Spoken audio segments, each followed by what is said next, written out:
माता शीतला की अद्भुत कथा। जब माता ने पूरे गांव को बीमारी से बचाया। बहुत समय पहले की बात है।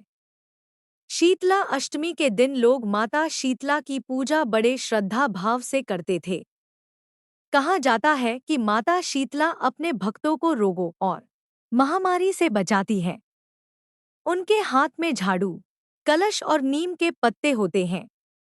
वे गधे की सवारी करती हैं और जहां भी जाती हैं वहां की बीमारियां दूर हो जाती हैं। एक खुशहाल गांव। भारत के एक छोटे से गांव में लोग बहुत खुशी से रहते थे।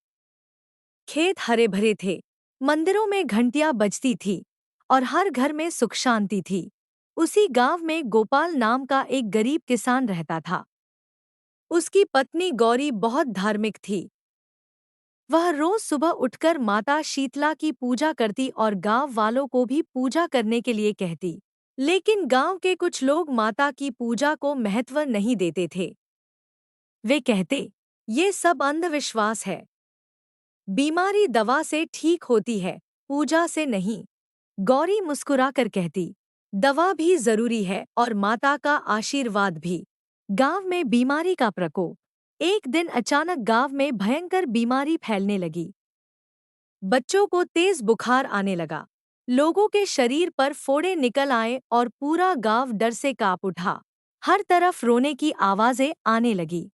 गांव के वैद्य ने बहुत दवाइयां दी, लेकिन बीमारी रुकने का नाम नहीं ले रही थी।